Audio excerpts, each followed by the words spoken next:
Guys, I was researching this stuff this morning and it is so much worse than I thought. Welcome back to my channel. Today we are talking about part 2 of my Enneagram series. This is a whirlwind. If you have missed part 1, I will have that up here.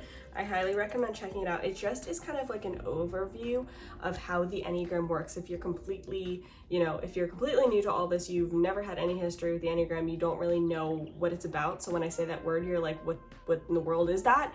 That video is for that, because I used to be obsessed with the Enneagram. I used to be very much like, oh my gosh, this is my number and this is what it means. And I could like type anybody and until the Lord opened my eyes, okay? And I knew some things, okay? I knew some things about how it was demonic, and the things I knew were enough for me to be like, yeah, not gonna do this anymore. Also, if you notice, I broke a nail. How sad is that? Look at my long nails and then my one. Anyway, moving on. I already knew that the Enneagram was like demonic enough for me to get out of it, but like it is sketch. Grab yourself a snackaroo. May I suggest some buttered popcorn, because this is a whole show. So the demonic roots of the Enneagram, first we have to start with the people. That's really where all these occultic practices and stuff start, is with the occultic people behind them. I have my notes here, so if I'm looking down, that's why, because there's a lot going on. Usually people who want hidden knowledge, they want this secret knowledge, and they want to have access to that. It's all about knowledge, and you will see that in this as well. We're introduced to George, listen, I don't know how to pronounce this, George Illich Gurdjieff. I don't know. We're gonna call him George for the sake of your ears, since I can't pronounce anything. His name is George. This is the early 1900s, like very, very early. Like we're talking like the 1910s, 1915s, stuff like that. I'm about to read you an excerpt from a Christian article that was super helpful in discussing George and the Enneagram in general. This is a good way to just start us out. So this is from Dr. Rencherry, the adjunct professor of biblical counseling. Anyway, it seemed like a very good article, but this is what they said. The Enneagram was brought to the Western world by a mystic named George Gurdjieff, George, in the early 1900s. For those who don't know, let's not skip over this word mystic. It's someone who claims two main things. First, a mystic claims to have attained a level of divine insight or understanding that transcends ordinary human knowledge. Second main claim that a mystic would make is that they communicate directly with the divine or God and eventually become one with God. So that's what this Christian article was talking about when it refers to George. He considered himself a mystic, bringing forth the Enneagram. So this is the first introduction we have to the diagram that is the Enneagram. I'll put that right here. This is who brought it kind of out in the open more, was this guy named George, who considered himself a mystic, which means he had this divine knowledge and encounter with God. But George did not teach this stuff about the personality. So if you watched my first video, I talked about how every point in the diagram, the Enneagram diagram, is a number 1 through 9, and each of those numbers represent a different personality type. And everybody seems to think that because the Enneagram itself is so connected to those personality types now, that it was always like that, but that wasn't the case. This was originally a diagram for something actually worse. I don't know how to describe it. It's still bad today, it's just hidden.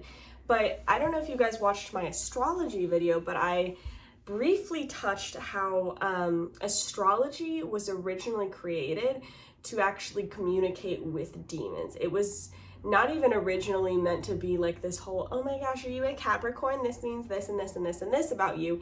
It was originally the intention to just communicate with demons. And it's pretty clear, the more I get into this, you'll see that was the purpose of this too. The personalities were added later, and I'll get into my theories why later. But you need to know that George brought forth the diagram. George taught something called the fourth way. This was also referred to as the work or doing the work, which so culty.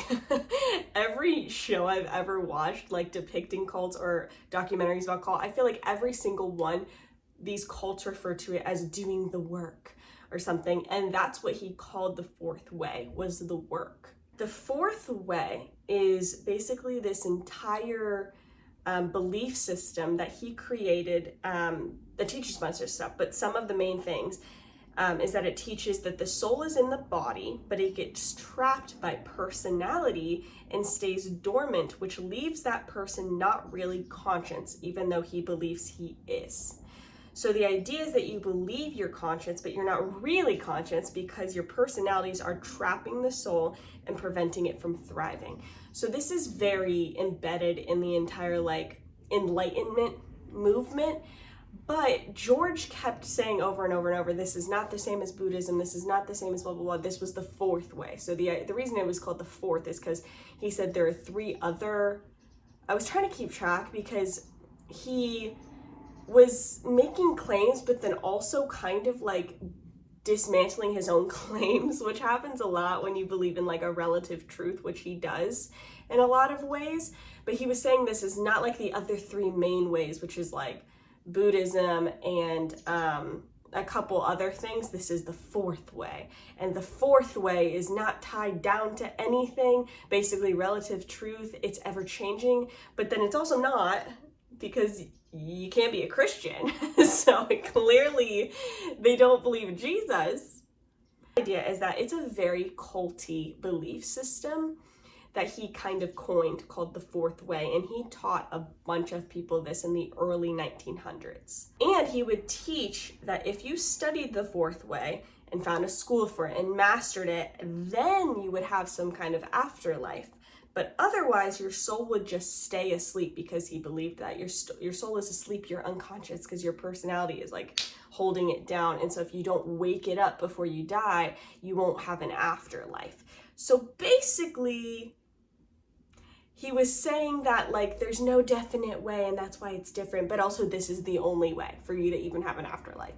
So it's definitely culty at this point, because you have to be part of this man's belief system, not a belief system, because the difference between, from my understanding, a cult and a religion is that a religion is basing its knowledge off of what they at least believe to be God. That's why Buddhism isn't considered a cult. It's based off of the teachings of Buddha, who they believe to be a god.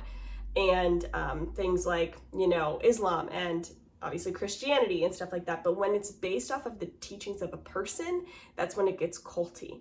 So I think he claimed, since he was a mystic, to get this knowledge from God or the divine or whatever, but it really is his teachings. So that's why it's super culty. Okay, but this part is very interesting to me. So George taught, I promise this will all come back to the enneagram, stick with me. George taught sacred dances or movements, known as the Gurdhef, his last name, movements, where each posture represented some kind of cosmic truth. And you only had the real power in these movements if it was George himself doing it, or if he specifically taught them to you. He claimed that if you learned them on your own or whatever, then they wouldn't have power. It had to be him, or had to be people who learned strictly like under him, apparently. But this really hit me. Did any of you guys ever watch the show The OA? This was popular in like 2016 through like 2019 time frame. This show was very disturbing, and I don't recommend it. This was before I stopped watching disturbing TV shows. This was before I got off my anxiety meds, so I had no feelings. In this show that I don't recommend you watching, there were taught these different movements, these 5 movements that these people had to do, and it would like raise people from the dead and have all these powers, and kind of like insinuate that it would like open portals to like different dimensions and stuff. And it was these different movements succinctly back to back in a specific order, and it would do stuff. And my mind went, right when I read this, I was like, oh my goodness. Because when I was watching that show years ago, I thought, oh, that's a very strange sci-fi concept that they came up with. They did not just come up with it. I can't even possibly believe that they just came up with it when it is exactly this, okay? It's exactly this. And so I looked up the like writer of the show, or it was either writer, director, or it might have been the same person, I forget, but I looked up the stuff behind the show and these movements. And maybe I just didn't find it, but every time I found where somebody asked the like director, like, what was the thought behind these movements and blah, blah, or the writer, like, where'd you come up with that idea? It would always skid around the question, just be like, yeah, didn't the actors do such a great job?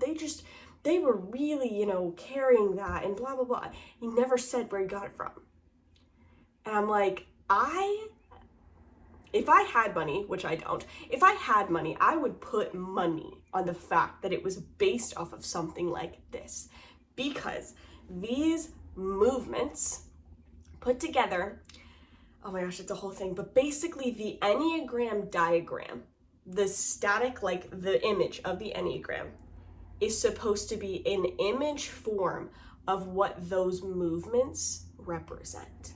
And those movements are supposed to represent different cosmic truth, blah, blah, blah. And you're probably thinking, what the heck? That doesn't make sense because the personalities. But remember, George's intention was never the personalities. Actually, he was very anti-personality, which is very bizarre.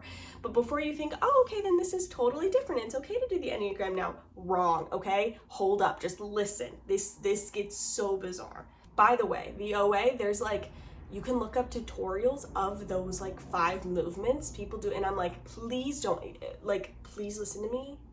Please do not look it up, because now I'm like, no, those movements mean something and it is sketchy, and I would not be surprised if they are very similar to the same as yoga poses. I think this is all intrinsically connected. These like movements that he didn't even create them. George didn't create them. He got them from a place that I'm about to talk about. I wouldn't be surprised if that, which is connected to the Enneagram, is also connected to the stuff in the show, the OA, and then is also connected to yoga. Nothing is a coincidence, literally nothing. So George, who taught these real movements with the 4th way, he claimed to have learned about the Enneagram diagram and these sacred movements, because they're like the same thing, when he was visiting the Sarmaung, I'm sorry if I'm pronouncing that wrong, the Sarmaung Brotherhood. But here's the thing. This brotherhood may or may not exist. And a lot of people have taken this and thought like, oh, well, George was just a fraud then. I don't think so. I have a theory about this, but George was the first person to claim that this group even existed, because when he was like traveling through Asia, East Asia and stuff like that, he met this brotherhood. And he was the first person like on record to say that this existed. And so there was no one to like fact check. Like if I were to go out and be like, hey, this tribe exists, and no one has any record of the tribe, no one has any history of the tribe, and I just said that, you wouldn't necessarily believe that I met this tribe. You would have to check it for yourself, right? Well, nobody ever had to check. And so that may or may not have happened. However, the Sarmaung word goes back to Babylon. I'll tell you about that in a second. But he was the first person to say that they even existed. And he claims that when he was there visiting this brotherhood, which was based in kind of more like, I guess, Buddhist principles, there was this ancient tree apparatus. What that means, I cannot fully understand. At first, I think I misunderstood the word apparatus, and I was like, is that a ghost? Like a ghost, like a demon, like a vision. Because for some reason I thought the word apparatus just meant that, and now I don't really know, and now the word sounds crazier and crazier the more I say it out loud. But when I looked it up, it doesn't necessarily mean apparatus, it can mean kind of like a diagram or a statue or whatever, so I don't know. But apparently he saw this ancient tree apparatus, that through this tree, either the tree showed movements or it had carvings of movements or something. That part's a little sketch. But it taught him these movements, these sacred movements. And those sacred movements also were teaching him the Enneagram. So through this mystery tree in the Sarmaung Brotherhood that may or may not have existed, he created this Enneagram diagram and these secret like movements. So he found this through this secret brotherhood thing. So here's why I do think he found something and why I don't think he was just making this all up. The word Sarmaung, whether the tribe did or didn't exist, the word Sarmaung did exist, and it predates all the way back to 2500 BC Babylon. If you know stuff about your Bible, you know that Babylon is like a not great place. Not great place. Like the worst place, actually. Literally the worst. And when this Sarmong Brotherhood originally, when there is record of them existing in 2500 BC Babylon, that's when the ancient pyramids were being built. We all know that there are so many mysteries surrounding the pyramids in Egypt of like, how did they get built? Well, this inner circle of humanity apparently had all this secret knowledge, mysterious knowledge, and they were in the heart of Babylon. And I literally, when I found this out, I was like, nothing says demons like the inner circle of humanity having secret knowledge helping the Egyptians with the pyramids.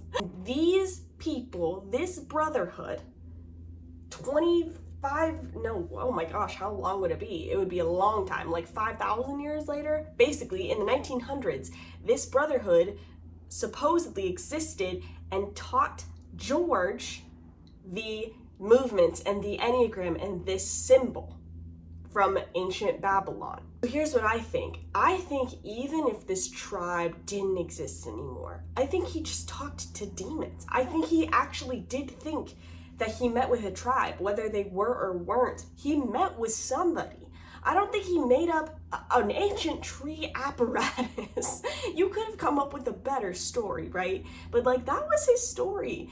And from that created the whole diagram and the whole movements and everything. So that's the connection with the pyramids, ancient Babylon, these mysterious inner circle secret club thing of dudes / demons, and the Enneagram in the 1900s. But now that you know where the teaching came from, let me tell you how George used the Enneagram in his culty practices, because if you're thinking, well, it's totally different now, so it can be redeemed. No, it actually gets worse, if you can imagine. This is what George himself said about the Enneagram diagram. So while we see it as a little personality test that means nothing, this is what George said about the Enneagram.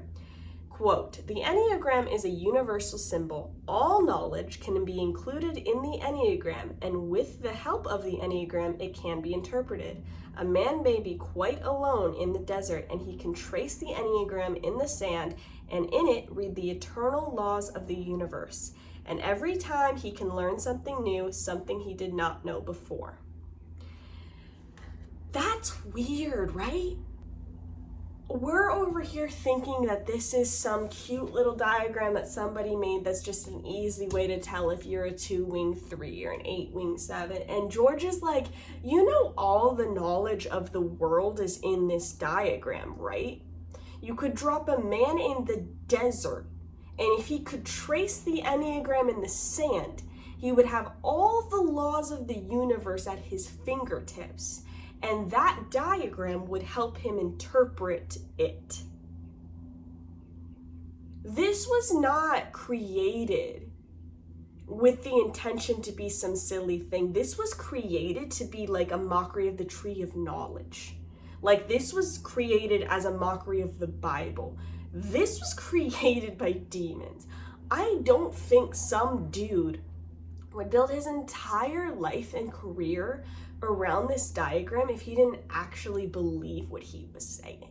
And the fact that like it traces so far back to an evil city and then continued on, even if it was not really talked about during that time and kind of made a resurgence in like the diagram in the 1900s, that inner circle of humanity existed then. And they imparted knowledge to George that said all of the laws of the universe are in this diagram. And this diagram, funny enough, also connects with astrology very heavily, which was intrinsically connected to Babylon and Egyptian times, where they would read the stars, worship the stars. And that's actually another part of what George taught. His 2 main things that he looked to in his culty teachings of the 4th way was the Enneagram, the No Kunja, the Enneagram, and what was the other one? It was called the Ray of Creation, which was, I'll put it here, it was essentially astrology. It was all about earth and moon and sun and their absolute power. And I'm not even going to really get into it right now because it's just a different way of looking at astrology. But basically, it's a worship of the planets that he taught right alongside the secret knowledge of the enneagram.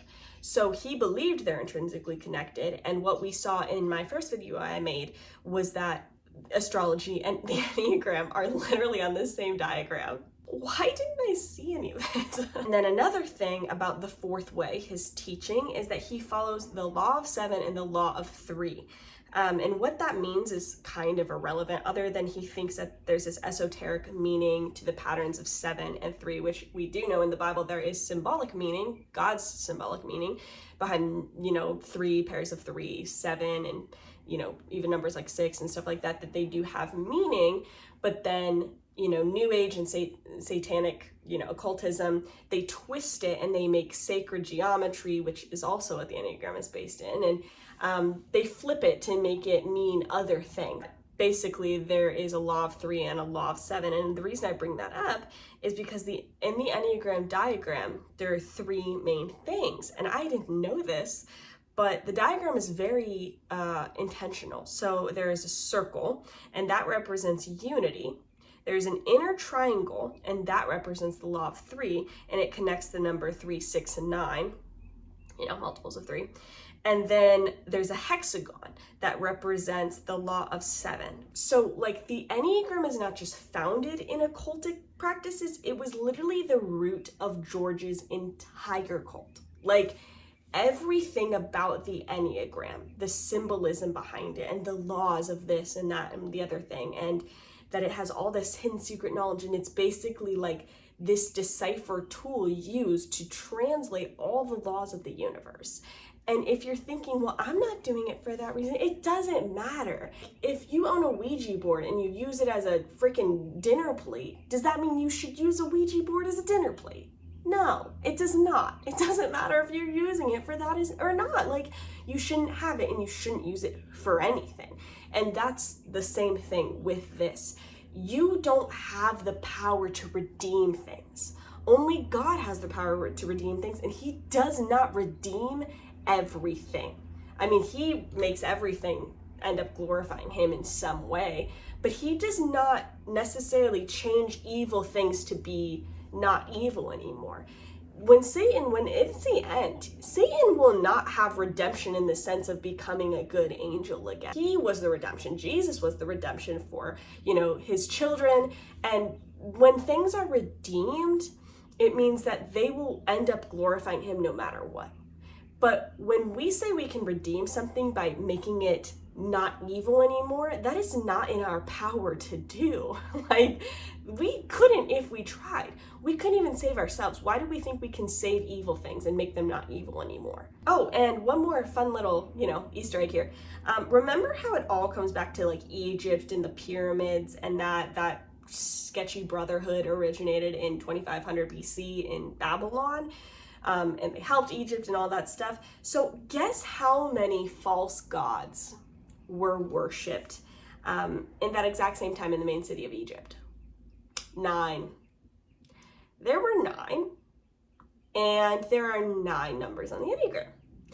And this kind of goes perfectly with astrology, where every single zodiac sign that's represented, there was a false god in the Bible that matches up perfectly. Can't even make it up how perfectly it matches up.